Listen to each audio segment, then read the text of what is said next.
Radio Carpincho Comunitaria, marcando territorio.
Aromas y sabores de infancia que quedan grabados para siempre en la memoria. Hay aromas y sabores que enamoran. Hay aromas y sabores imborrables, envolventes y casi eternos, como un buen beso. Hay aromas y sabores que no se olvidan, que quedan grabados en el alma y en el corazón. Buenas tardes, soy Patricia Turiani y esto es Sabor a mí.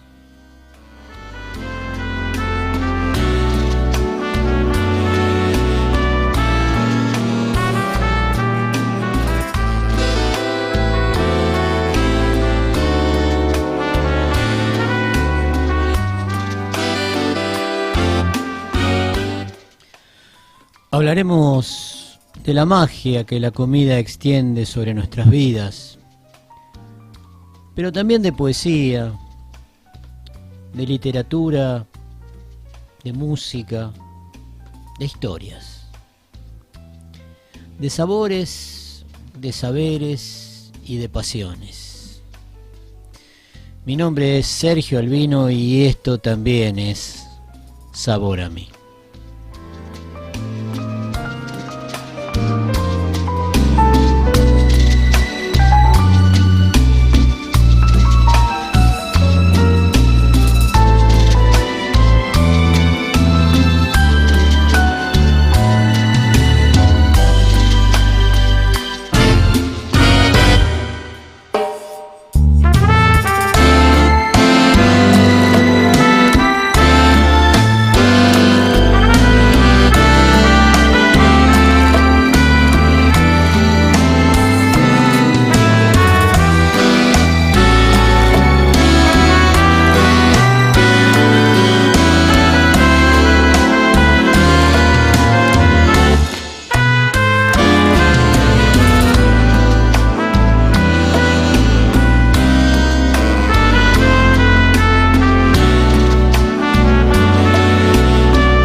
De comidas, me gustaría saludar a los operadores de radio en su día.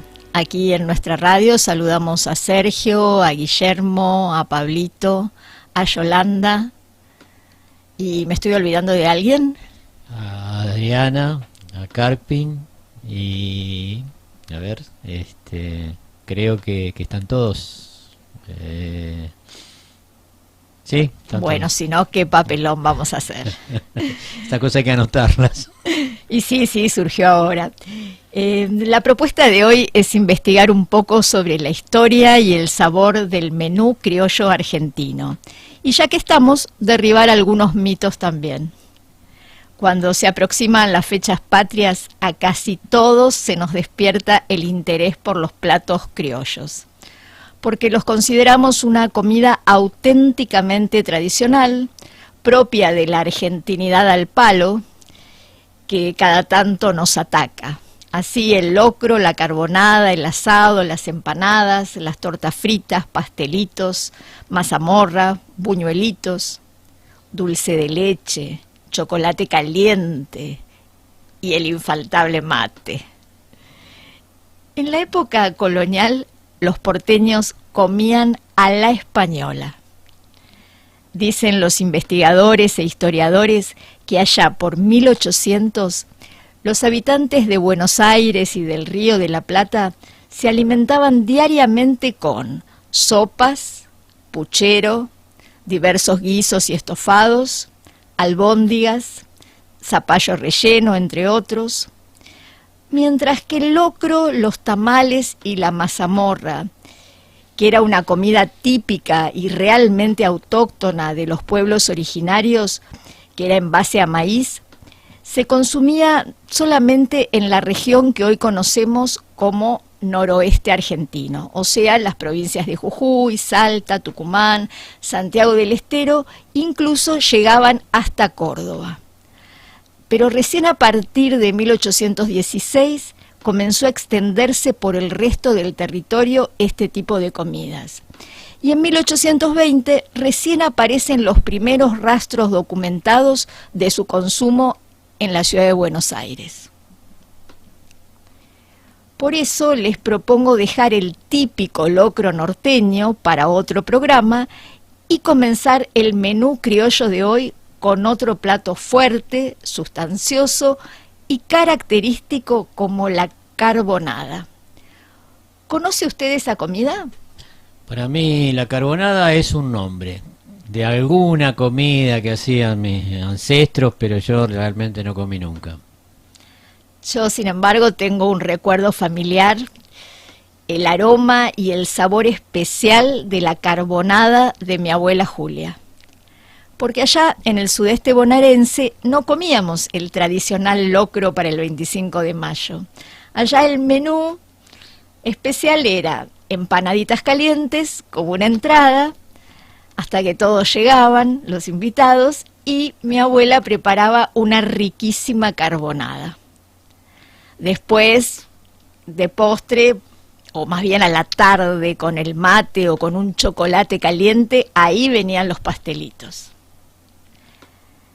La carbonada es una comida típica de la época colonial, pero nosotros la heredamos de España. Sin embargo, muy pocos saben que su verdadero origen es belga.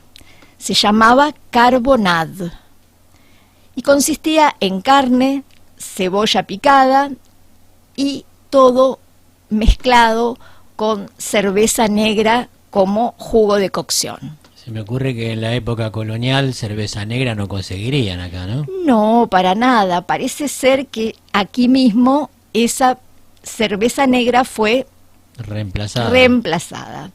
Aparentemente primero fue adoptado y adaptado por los españoles allá en España. Uh-huh. Le sumaron una serie de verduras, de hortalizas que ellos tenían a la carne, a la cebolla y a la cerveza. Y al llegar a América sufrió otras adaptaciones propias de cada región, porque hoy en día se la consume en Argentina, en Uruguay y en Chile también. Se han apropiado del gusto de la carbonada.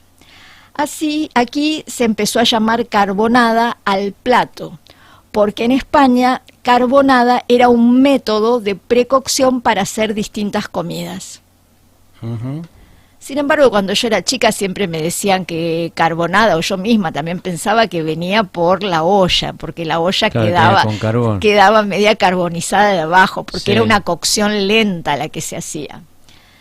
Se trata de un guiso, como le decía, actualmente de carne con cebolla, pimiento o ají, tomate, trozos de zapallo, incluso se le agrega papa, se le agrega maíz desgranado y también el maíz, la mazorca de maíz cortada en rueditas. Sí. Así por lo menos lo hacía mi abuela. Y poderosamente condimentado. Ají molido, un poquito de comino, sal, pimienta, orégano, hojas de laurel. El tomate y la papa fueron seguramente ingredientes que se agregaron acá. Aquí, y ya el caso de la papa y el tomate se empezaron, cuando ya en España se empezaron a utilizar, ya ellos también lo adoptaron. Lo que sí, el zapallo, el maíz, la papa, el tomate o pimiento, el tomate y el ají o pimiento son todos productos autóctonos, ingredientes autóctonos de cultivos autóctonos americanos. Así que es un plato realmente que tiene ingredientes propios. Lo que no puede faltar es un toque distintivo en la carbonada, y es los duraznos frescos, o en caso que uno no los consiga por la época, orejones, o sea, los duraznos desecados. Aquí eran todo eso se pone en una olla de hierro o de barro y se pone a una cocción lenta. Y cuando está listo, se sirve, que eso sí es una costumbre acá americana, sí, en un gran zapallo, en una gran calabaza calada. Claro. Se usa el interior de esa calabaza para cocinar la carbonada y después se sirve a modo de fuente en esa. Y con un cucharón se va sirviendo a los comensales. Aquí ese protagonista indiscutido, que es el durazno fresco, en la época colonial tuvo gran importancia. En el momento de determinar la madurez óptima para cosecha de los duraznos, se recurría a los funcionarios del cabildo y ellos eran los que tenían que autorizar la época, el momento ideal para la cosecha. Una curiosidad de la época.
Si será criolla la carbonada, que la orquesta de Julio De Caro en 1929 grabó un tango, que es el que acabamos de escuchar, que lleva por título Carbonada Criolla. Gracias por aclararme, porque realmente me había sorprendido con la música. ¿Sabe una cosa? Sí. Me olvidé de contarle algo. Cuénteme. ¿Sabe qué prócer dicen que comía carbonada? Ahí en las cercanías de la zona de la Plaza de Mayo, No, ni de lo que idea. hoy es casi San Telmo. Parece ser que en un bodegón, en una especie de fonda, solían reunirse a comer carbonada Belgrano y Castelli. ¿Qué me cuenta? Habrá que ir a comer, a ver si... habrá que invitar a comer a un montón de responsables de nuestro destino, a ver si les agarra un ataque de patriotismo. Entre el 18 de mayo y el 25 de mayo de 1810 comienza a gestionarse en el Río de la Plata el proceso revolucionario, que daría el primer paso para el surgimiento final del Estado argentino. La denominada Primera Junta de Gobierno, encabezada por Cornelio Saavedra, se opuso a la Junta de Sevilla, que gobernaba en aquel entonces en nombre del rey español Fernando VII, ya que Napoleón había invadido España y había puesto a su hermano Pepe Botellas de rey. Aquel día el virrey Cisneros fue destituido y entonces asumieron los representantes designados del Cabildo. Ahora, hay algunas curiosidades que tiene la historia. Por ejemplo, el Cabildo que conocemos no tiene nada que ver con el Cabildo actual. El Cabildo original era mucho más alto y era más largo que el actual. Digamos que llegarían hasta lo que ahora son las dos diagonales, la diagonal norte y la diagonal sur. La Plaza de Mayo no era Plaza de Mayo en ese momento, y se pasó a llamar, después de las invasiones inglesas, Plaza de la Victoria. Que de alguna manera esas invasiones inglesas fueron un poco el puntapié inicial para los afanes independentistas de nuestros patriotas. Esa plaza estaba cortada en la mitad por una recoba, donde se hacían los mercados. Muchos años más tarde la recoba fue derribada y la plaza pasó a ser una plaza de 2 manzanas como es ahora. Las calles, por supuesto, eran de tierra y de barro. La vestimenta, la música, las danzas y las comidas típicas no eran tan así como nos cuenta la historia oficial que nos han contado en muchos colegios. La vestimenta de la época tiene rastros en pinturas costumbristas y hay muchos mitos por derribar. Parte de la indumentaria en las representaciones artísticas de la época, hoy en día se estancan los grandes peinetones, las polleras y vestidos con miriñaque y telas alunares para la vestimenta de los negros.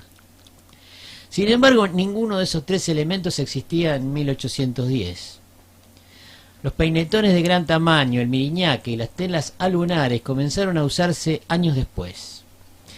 Por aquella época se usaban vestidos sencillos, moda imperio, peinetas pequeñas y telas lisas o a rayas. En 1810 Buenos Aires era un lugar donde predominaban los estilos musicales de la tradición europea y otros que llegaban de distintos puntos del continente. Cada clase social tenía sus costumbres. La clase alta tenía la posibilidad de contar con varios instrumentos, como clavicordios, pianos, arpas, y en las casas se interpretaban el minué y el vals. Eran las famosas tertulias donde se bailaba precisamente esos ritmos europeos, y la contradanza y el cielito. Sin embargo, muchas veces en el cole terminábamos bailando en las representaciones una samba, una chacarera, un carnavalito, una cueca, un chamamé. A todo le decíamos criollo y... Pero hay una fuerte influencia de la negritud. El primer ingreso de esclavos negros a Buenos Aires fue en el año 1585. Aunque el comercio de seres humanos traídos de África era bastante anterior, pero llegaban desde el Alto Perú. Ya en el año 1800, en varias provincias, más de la mitad de los habitantes eran de origen africano. Y eso hizo que esa cultura negra diera origen a las músicas que nos iban a empezar a representar como nación. La chacarera, el malambo, la samba, por supuesto el candombe, y por último el tango, sabemos que tienen un origen en esa cultura, sobre todo en la parte rítmica. La palabra mondongo es de origen africano. La servidumbre antes y después de la abolición tuvo mucho que ver con la cocina, pero parece que hay más evidencia de esa influencia en los dulces y en los postres. Rosas, que era un gran defensor de los negros, los quería mucho y les daba una importancia social, tuvo por su época de gobierno donde los negros vendían mazamorra y pastelitos por las calles para ganarse el sustento diario. En la época de la colonia, durante el siglo XIX, los blancos consumían la carne asada, pero desechaban las achuras. La tripa gorda, los chinchulines, las mollejas, los riñones, las criadillas, eran comidas de pobres, y los negros las consumían, al igual que los gauchos cimarrones, cuando, paradojalmente, hoy es algo que nos identifica tanto como argentinos ante los impresionables extranjeros. Y la molleja misma es un manjar de alto precio, más bien ya no de pobres. Es decir, que como comenzó la historia se dio vuelta y de alguna manera los negros nos enseñaron a comer. Tal es así que el Martín Fierro tiene en sus versos comidas criollas. No cabe duda de que, como usted decía, la carbonada ocupa un lugar prominente dentro de la cocina por estos lados. Y en estos versos que figuran en el Martín Fierro está representado. Eran los días del apuro y alborote o palembraje, pa' preparar los potajes y obsequiar bien a la gente, y ansí pues muy grandemente pasaba siempre el gauchaje. Venía la carne con cuero, la sabrosa carbonada, mazamorra bien pisada, los pastelitos y el buen vino. Hoy en día los bailes apropiados para evocar esta fecha patria son el cielito, el gato, el malambo, el pericón antiguo y el candombe. Todos en estilo popular o campesino, excepto el cielito, que también puede interpretarse en estilo de salón.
Radio Carpincho Comunitaria, marcando territorio.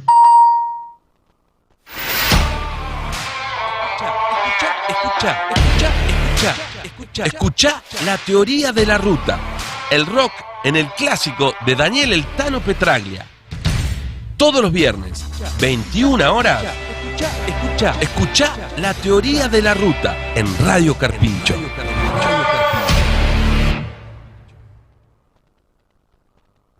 Busque el Carpincho y sígalo. Instagram, Twitter, Facebook. Busque el Carpincho, Instagram, Facebook, Carpincho, Twitter. Busque el Carpincho y sígalo. Visite las redes de Radio Carpincho. Radio Carpincho, una radio comunitaria al servicio de nuestro pueblo. ¿Sabías que el Centro Cultural Vamos las Bandas tiene un buffet abierto todos los días, mediodía y noche? Sándwiches de milanesa y unos exquisitos lomitos norteños. Lo mejor es que podés llevar o disfrutarlo en nuestro patio, en San Juan 431, Villa Bote, Belén de Escobar. 11 57 40 54 68 o búscanos un pedido ya como Buffet Vamos las Bandas. Sándwiches de milanesa y unos exquisitos lomitos norteños. Agenda el número 11 57 40 54 68. Te esperamos en el Buffet de Vamos las Bandas. Desde Escobar, provincia de Buenos Aires, República Argentina. Te acompaña Radio Carpincho, una radio comunitaria al servicio de nuestro pueblo. Carpincho Comunitaria.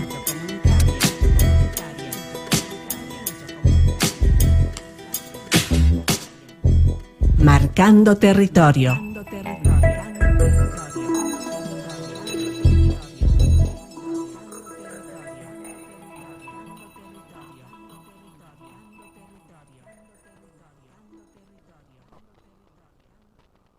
Presenta Max Brod Ediciones para su libro Cancha Embarrada, poemas y cuentos de fútbol escritos por Sergio Albino. Cancha Embarrada, en todas las librerías de Escobar. Radio Carpincho, donde los artistas no son locales ni visitantes.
En el bloque anterior hablamos de comida sustanciosa como la carbonada, pero llegó la hora de los dulces, ya sea para postre o para la hora del mate.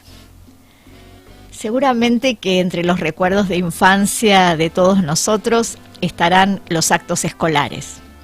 Sobre todo para el 25 de mayo o 9 de julio, era y es infaltable una caracterización de las damas de época y vendedoras ambulantes con una canasta repleta de pastelitos, al grito de pastelitos calientes que queman los dientes, o vendo pastelitos dorados para los hombres casados, vendo pasteles caseros para los hombres solteros. Siempre se nos dijo que esta comida estuvo presente en cada momento histórico de nuestro país. Pero ¿realmente fue así? Los pastelitos son un tipo de pastel dulce, frito, hecho con masa crocante y hojaldrada, espolvoreados con azúcar y granas de colores o bañados en almíbar, que pueden ir rellenos de membrillo, batata y hasta incluso de dulce de leche. Al menos así los conocemos y degustamos hoy en día. Con solo pensar se me hace agua la boca. Justamente aquí surge una gran grieta de la historia argentina, que permanece hasta hoy. ¿Membrillo o batata? Para mí, membrillo. Ahora le voy a contar alguna anécdota que me ocurrió ayer con nuestro operador técnico, Guillermo.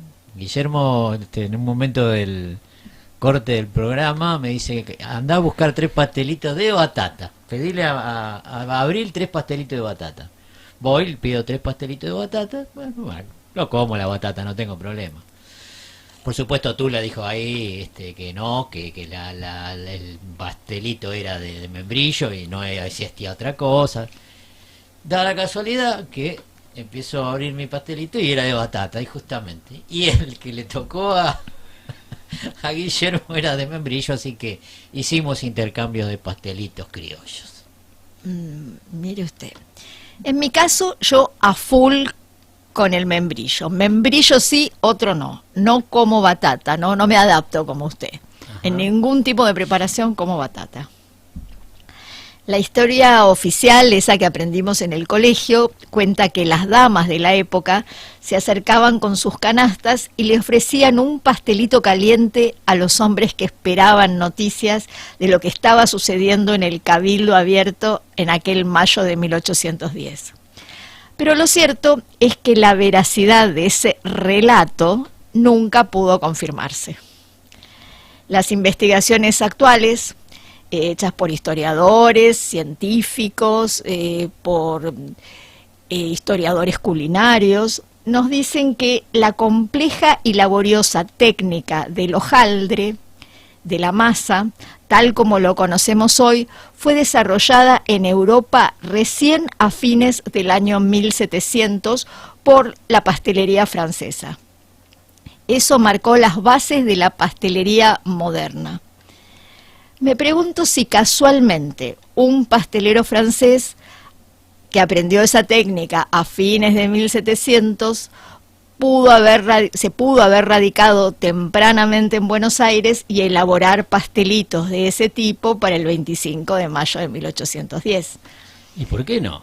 Yo creo que Buenos Aires ya era un puerto interesante y seguramente algún aventurero europeo venía en busca de nuevos horizontes, y ¿por qué no? Hay que creer un poco. Sí, seguro que eran muchos los aventureros europeos, pero vaya a ser justamente un pastelero francés que supiera la técnica del hojaldre. Sí, eso seguro. No sé. Sí, si Dudo, no, pobre dudo. Belgrano no hubiera comido pastelito. Y no sé, había otras formas de pastelitos.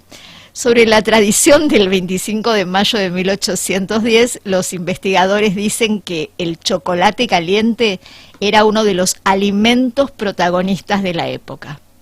Había chocolaterías que estaban en los alrededores de la Plaza de la Victoria, como usted nos dijo, hoy Plaza de Mayo, y muchas chocolaterías eran al mismo tiempo confiterías donde vendían productos dulces y cafeterías, porque tenían una triple licencia. Había que combatir el frío, porque en aquella época hacía frío, no es como ahora. Claro, aparte está todo mucho más descampado, no estaban los grandes edificios que calentaban la ciudad. En cuanto a los pastelitos, se sabe que había pasteles y pastelitos fritos de dulce, pero también con otros rellenos, pastelitos de carne, pastelitos de pescado, pastelitos de queso. Eso. Eran pastelitos. Pastelito de carne suena a empanada. Eran pastelitos. Los investigadores dicen eso. Aseguran que no se tiene registro cierto de su forma y del tipo de masa que empleaban en esa época.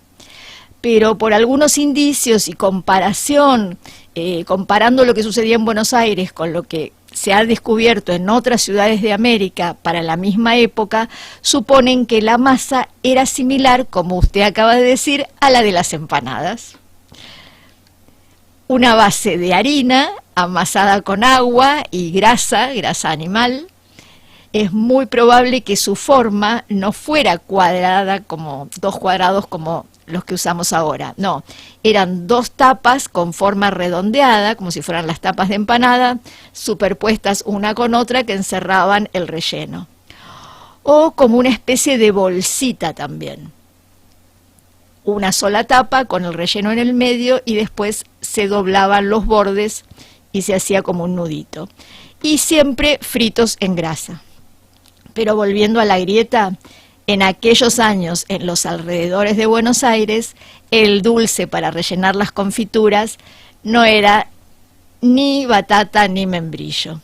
La confitura pasaba por mermeladas o dulces de duraznos, higos, tomate.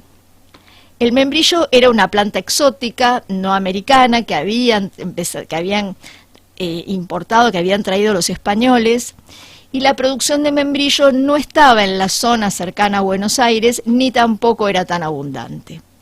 Con respecto a la batata, que sí era una planta hortícola de origen americano, autóctona, parece ser que tampoco era utilizada en ese momento para las confituras en el espacio, en la localidad, en la ciudad de Buenos Aires. Se me ocurre como cada programa que pienso que cuánta agricultura hay encerrada, por ejemplo, en un simple pastelito. Hablamos de harina de trigo, de manteca, de grasa, de azúcar, de miel, de dulces de frutas como el membrillo o la batata, que bueno, en este caso es una tuberosa hortícola, pero se me ocurre que tenemos que seguir cuidando el agua para que podamos seguir comiendo, usar el agua para los alimentos y no a veces para sacar petróleo. Pero bueno, ya me fui por las ramas. No, pero eso es una buena acotación, el apoyo. Con el correr de los años, los postres que no se originaron en estas tierras antes de la llegada de los españoles y que no fueron elaborados a lo mejor con ingredientes autóctonos, ya sea por mistura o lo que ahora se llama fusión, comida fusión étnica, se han adaptado y convertido en verdaderos clásicos.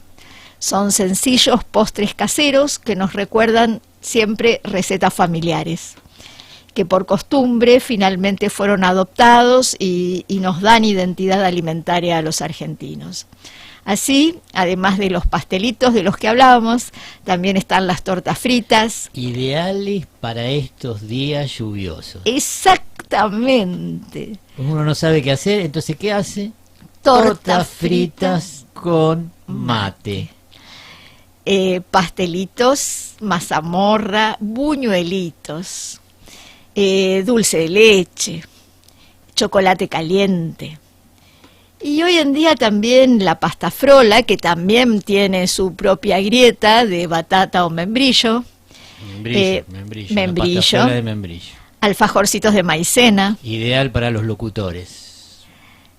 Flan, arroz con leche.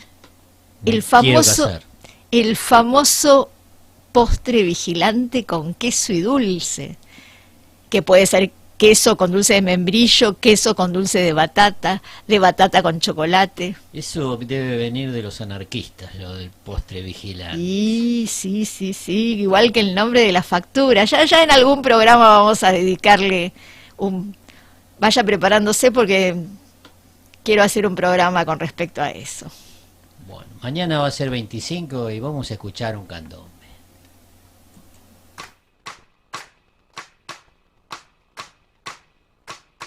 Tum tum tum, para acá tum tum tum tum tum.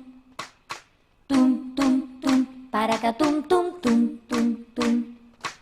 Venían desde los barrios en carro, a pie o a caballo, los patriotas festejando el 25 de mayo. ¡Viva la patria! Tum tum tum, para acá tum tum tum tum tum. Tum tum tum, para acá tum tum tum tum tum. El pueblo quería saber qué es lo que estaba pasando. Al cabildo se acercaban, la plaza se iba llenando. Que cantaban tum tum tum, para acá tum tum tum tum tum. Tum tum tum, para acá tum tum tum tum tum. Candombe del 25 con la emoción en las calles. Juntemos todas las voces, unidos no hay quien nos calle. Que cantamos tum tum tum, para acá tum tum tum tum tum.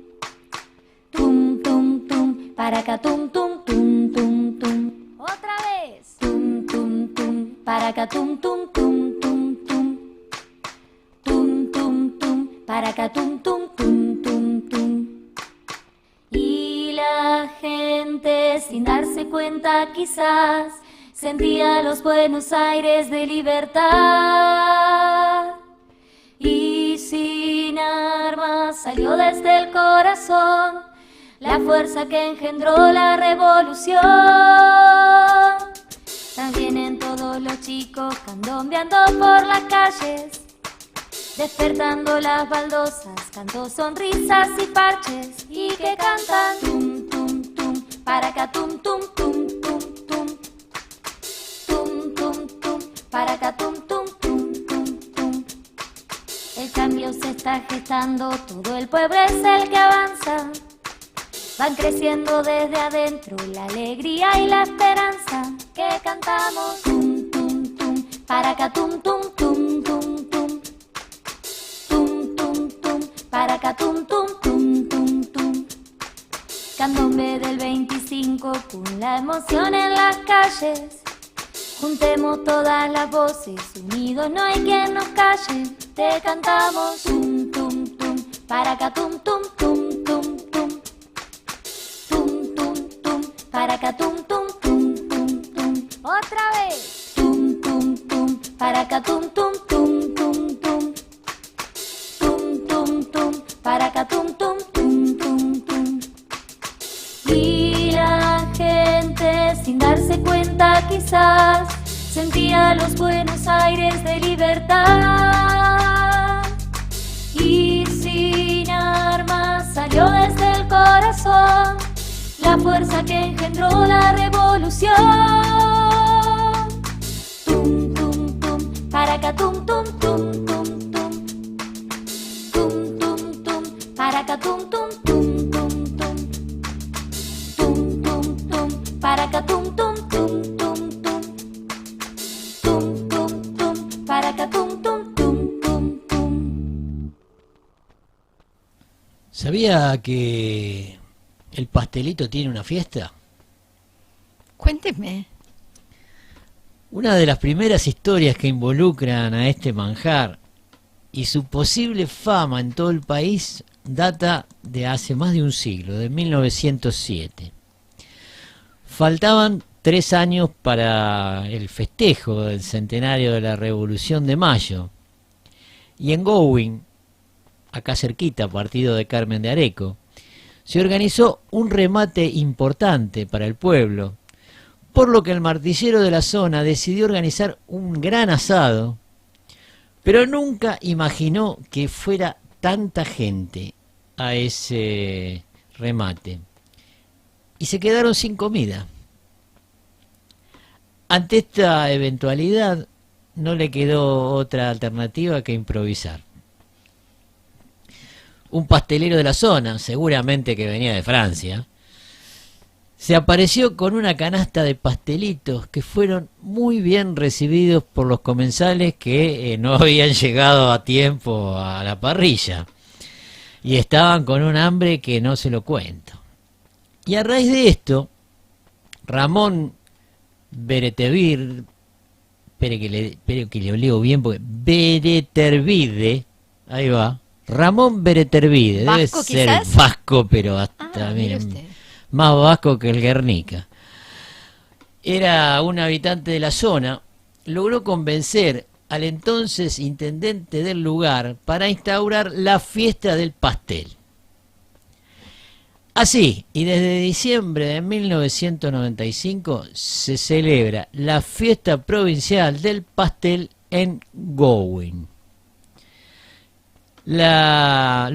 Digamos, sucesos que ocurren es que concurren pasteleros de todos los lugares y se les presta la cocina de diferentes casas de familia para que elaboren los pastelitos con los que concursarán. La gente, por supuesto, del lugar elabora sus pasteles para que degusten los turistas y, por supuesto, hay puestos callejeros que los venden por la calle, los conocidos comida camión, que todos tenemos. Diferentes maestros pasteleros concurren a dicha jornada para competir por el título al mejor pastelito de la provincia. Es una celebración que dura 3 días, generalmente fin de semana, y a aquellos que desean participar y no viven allí, como ya decíamos, se les presta alguna cocina familiar para que pueda cocinar los amados pastelitos. En esa jornada festiva se realizan juegos tradicionales, demostraciones gauchas, se presentan puestos de artesanos, por supuesto, como ya dijimos, de pasteleros, y no puede faltar el asado y la música. Bien. ¿Sabe qué? Yo debo confesar que nunca hice pastelitos, solamente con masa comprada. Y me gustaría dominar con el tiempo la técnica del hojaldrado, porque realmente me encantan los pastelitos de membrillo. Le voy a tener que pagar un viaje a Francia.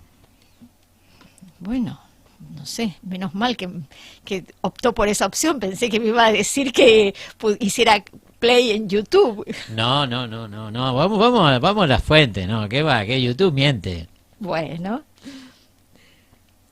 me gustaría comentarles fragmentos de un trabajo de investigación efectuado por una historiadora, investigadora de Lafayette College en Pensilvania.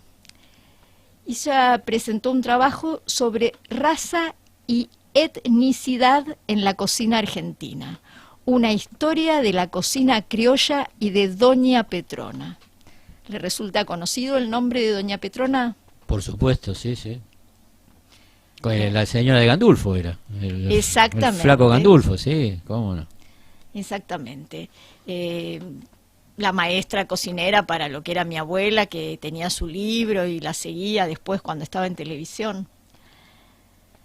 En este escrito, en este trabajo que presentó esta investigadora, dice que las historias de los alimentos en Argentina demuestran que las personas que los preparaban provenían de tradiciones étnicas y raciales distintas, muchas de ellas no europeas, que desempeñaron un papel principal en crear platos y preparar alimentos.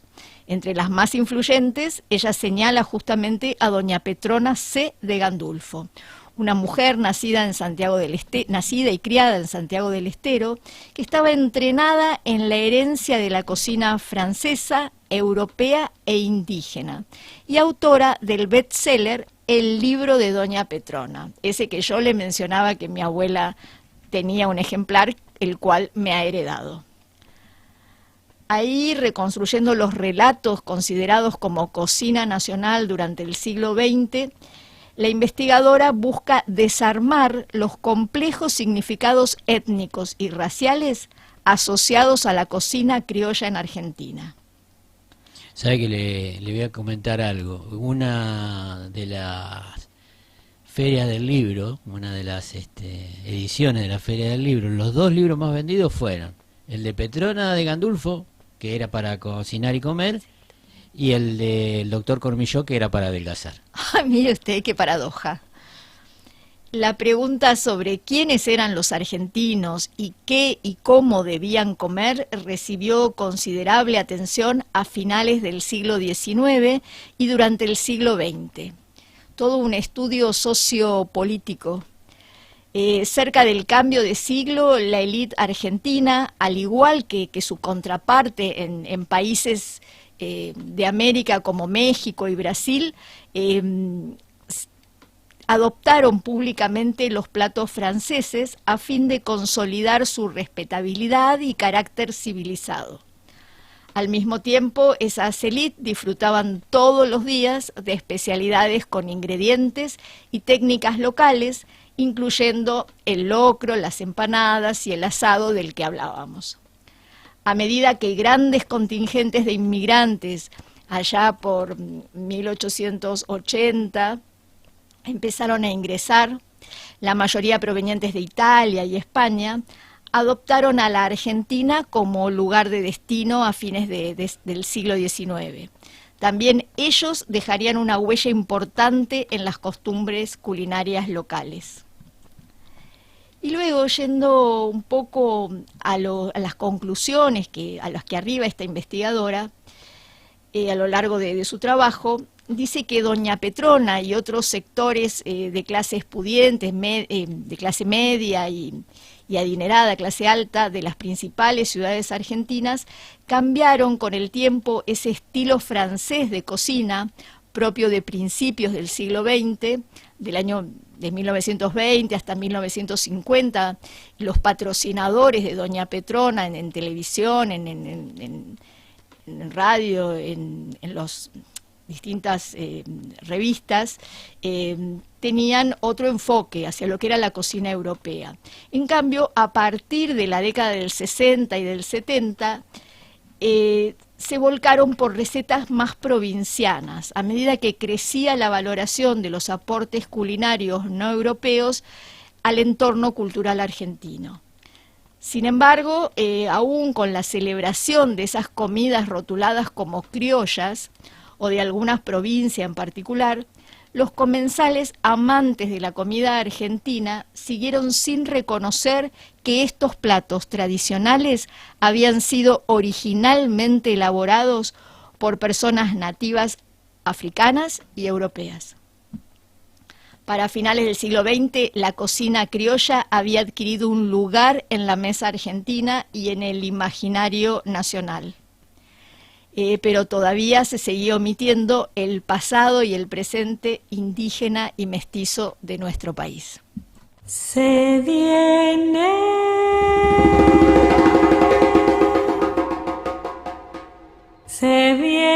la rosca,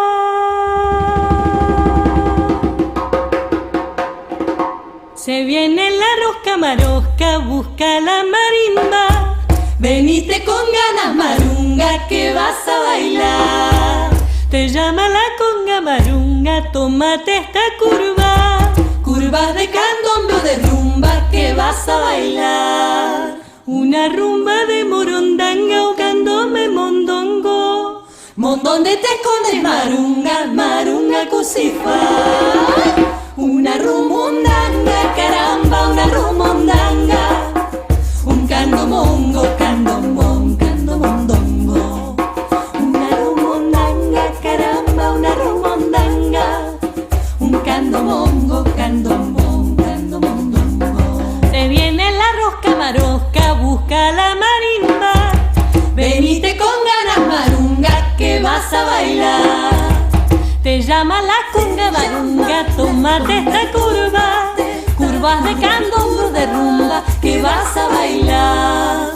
Una rumba de morondanga o candombe mondongo. Mondonga de marunga, marunga cusifa. Una rumondanga, caramba, una rumondanga. Un candomongo, candomón, candomondongo. Una rumondanga, caramba, una rumondanga. Un candomongo, candomón, candomondongo.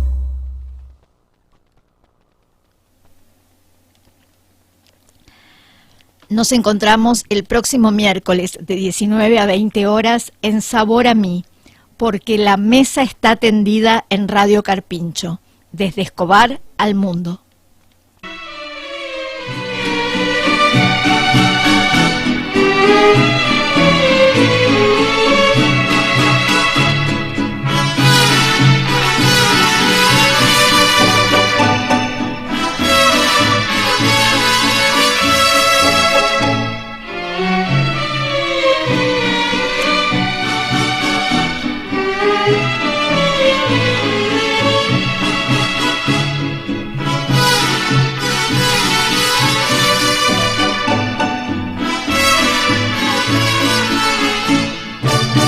Tanto tiempo disfrutamos este amor, nuestras almas se acercaron, tanto así que yo guardo tu sabor, pero tú llevas también sabor a mí.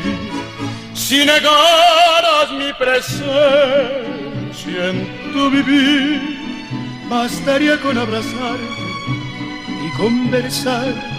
Tanta vida yo te di, que por fuerza tienes ya sabor a mí. Si querés escuchar los programas ya emitidos de Sabor a Mí, suscríbete al canal de YouTube de Radio Carpincho y no te olvides de marcar la opción recibir todas las notificaciones.